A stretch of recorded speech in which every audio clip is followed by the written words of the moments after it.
Hi friends, మీలో ఎవరైనా అష్టాదశ శక్తిపీఠాలు అన్నింటినీ చూసారా?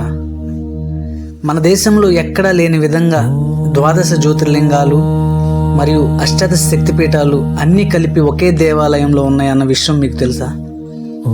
అది కూడా మన ఆంధ్రప్రదేశ్లోనే ఉందని, ఎంతో పుణ్యస్థలమైన మన తిరుపతిలోనే ఉందని మీలో ఎంతమందికి తెలుసు?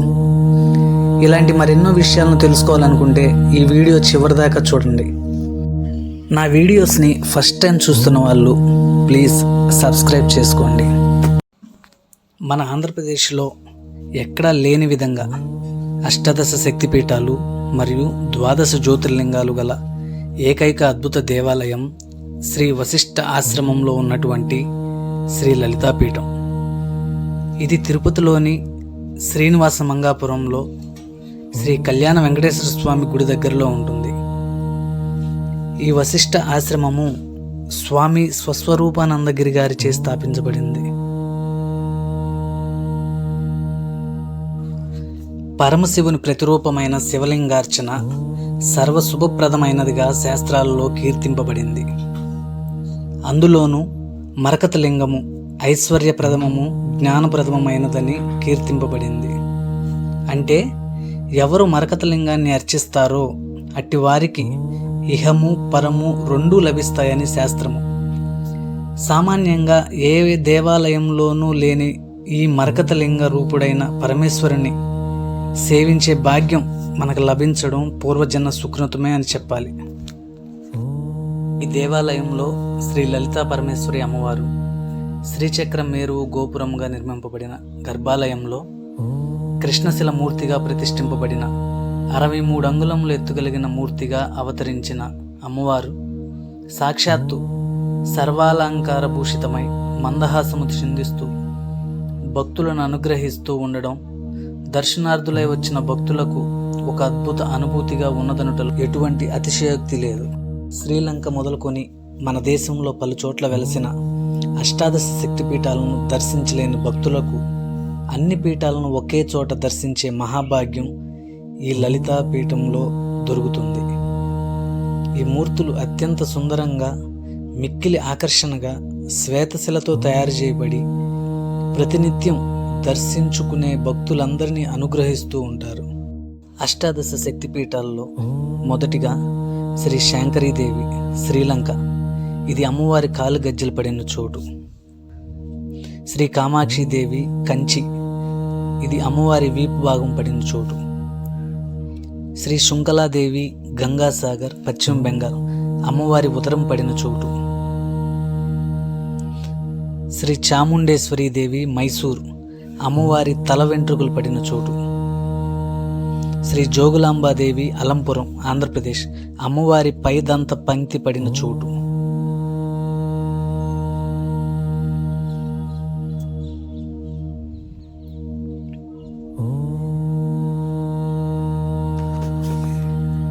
శ్రీ భ్రమరాంబికాదేవి శ్రీశైలం ఆంధ్రప్రదేశ్, అమ్మవారి మెడభాగం పడిన చోటు. శ్రీ మహాలక్ష్మీదేవి కొల్హాపూర్ మహారాష్ట్ర, అమ్మవారి 3 కండ్లు పడిన చోటు.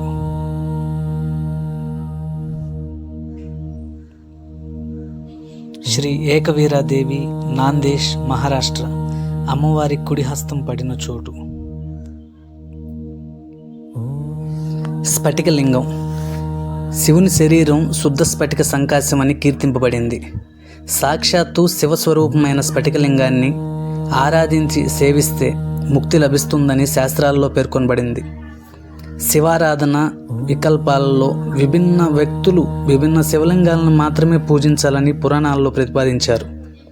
కానీ స్ఫటికలింగాన్ని మాత్రం స్త్రీ పురుష భేదం లేకుండా అందరూ సేవించి పరమపదము పొందవచ్చునని నిరూపించబడినది. ఈ శుద్ధ స్ఫటికలింగం దర్శనం చేసుకునే భాగ్యం ఈ పీఠాన్ని దర్శించిన భక్తులకు కలుగుతుంది. శ్రీ మహాకాళీదేవి ఉజ్జయిని మధ్యప్రదేశ్, అమ్మవారి పై పెదవి పడిన చోటు.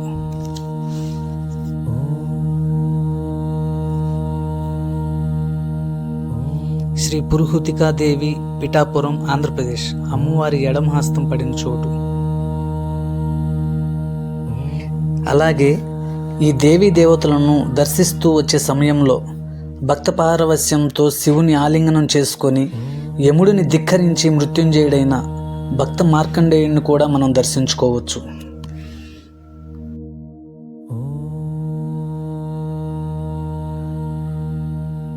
శ్రీ గిరిజాదేవి, జాజ్పూర్, ఒరిస్సా.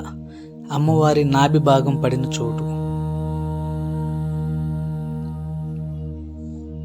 శ్రీ మాణిక్యాంబాదేవి, ద్రాక్షారామం, ఆంధ్రప్రదేశ్. అమ్మవారి ఎడమ చెక్కిలి పడిన చోటు. సైకతలింగము 12 జ్యోతిర్లింగాల వరుస క్రమంలో దగదగాయమానంగా ప్రకాశిస్తూ సామాన్యంగా ఎవ్వరూ ఎప్పుడూ చూడనటువంటి సైకతలింగాన్ని ఇక్కడ దర్శించుకోవచ్చు. ఈ లింగాన్ని సూర్యలింగం అని కూడా అంటారు. శ్రీ కామరూపిణి దేవి, గౌహతి, అస్సాం. అమ్మవారి యోని భాగం పడిన చోటు.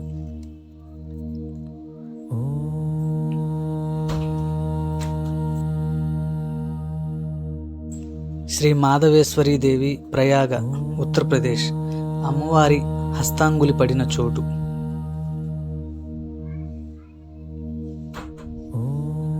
శ్రీ వైష్ణవీదేవి, కాట్రా, జమ్మూ అండ్ కాశ్మీర్. అమ్మవారి శిరస్సు పడిన చోటు. శ్రీ మంగళగౌరీ దేవి, గయా, బీహార్. అమ్మవారి వృక్షోజాలు పడిన చోటు. శ్రీ విశాలాక్షిదేవి, వారణాసి, ఉత్తరప్రదేశ్. అమ్మవారి మణికర్ణిక పడిన చోటు. శ్రీ సరస్వతీదేవి, జమ్మూ అండ్ కాశ్మీర్. అమ్మవారి దక్షిణ హస్తం పడిన చోటు. అంతేకాకుండా ఇక్కడ కన్యకా పరమేశ్వరి అమ్మవారు, శ్రీరాముడు, శ్రీకృష్ణుడు, శ్రీ వెంకటేశ్వర స్వామి, శ్రీ ఆంజనేయ స్వామి, శ్రీ కాలభైరవుడు మరియు ఆదిశంకరాచార్యులు శ్వేతశిలా మూర్తులను కూడా దర్శించి భక్తులు అనంత పరవశులవుతారు.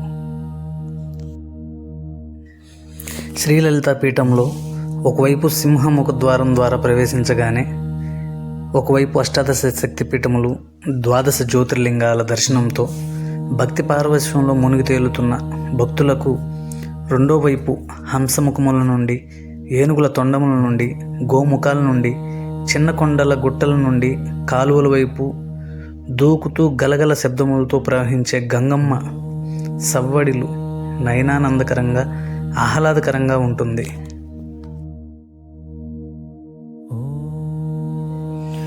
వశిష్ఠ మహాముని గుహ ధ్యాన మందిరము. ఈ గృహలో వశిష్ఠ మహర్షులు త్రేతాయుగంలో శ్రీరామచంద్రమూర్తికి జ్ఞాన ప్రబోధాన్ని అందిస్తున్నట్లుగా ఉంటుంది. ఈ మందిరంలో ఎదురుగా ఓంకారం కంటికి కనిపిస్తుంటే ఓంకారనాదం చెవులకు వినిపిస్తూ ఉంటుంది.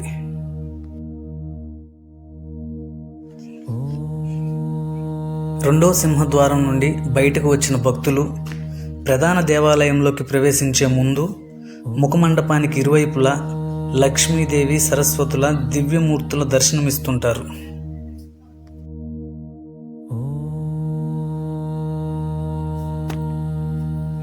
మనకు కనిపిస్తున్న ఈ దేవాలయం చాలా అద్భుతంగా డిజైన్ చేయబడింది.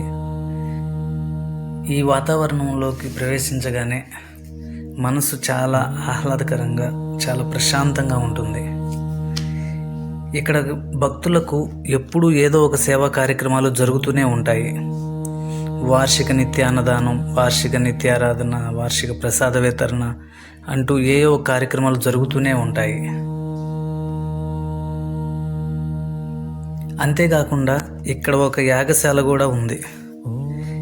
ప్రతి నవరాత్రి మరియు శివరాత్రి మొదలగు పర్వదినములో పూజా హోమములు కూడా జరుగుతూ ఉంటాయి. ఇక్కడ చుట్టుపక్కల వాతావరణం చాలా ఆహ్లాదకరంగా ఉంటుంది. అంతేకాకుండా ఇక్కడ గోశాల కూడా ఉంది.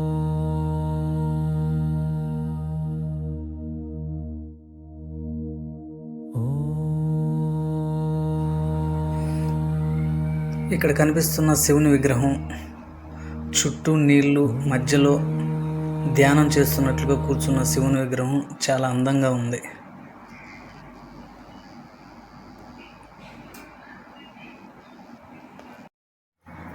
మీలో ఎవరైనా ఆల్రెడీ ఈ క్షేత్రం దర్శించుకుని ఉంటే కామెంట్ రూపంలో తెలియజేయండి. మా వీడియో కనుక మీకు నచ్చినట్లయితే ప్లీజ్ లైక్ చేసి షేర్ చేయండి. నా వీడియోస్ను ఫస్ట్ టైం చూసేవాళ్ళు ఎవరైనా ఉంటే ప్లీజ్ సబ్స్క్రైబ్ చేయండి. Thank you for watching.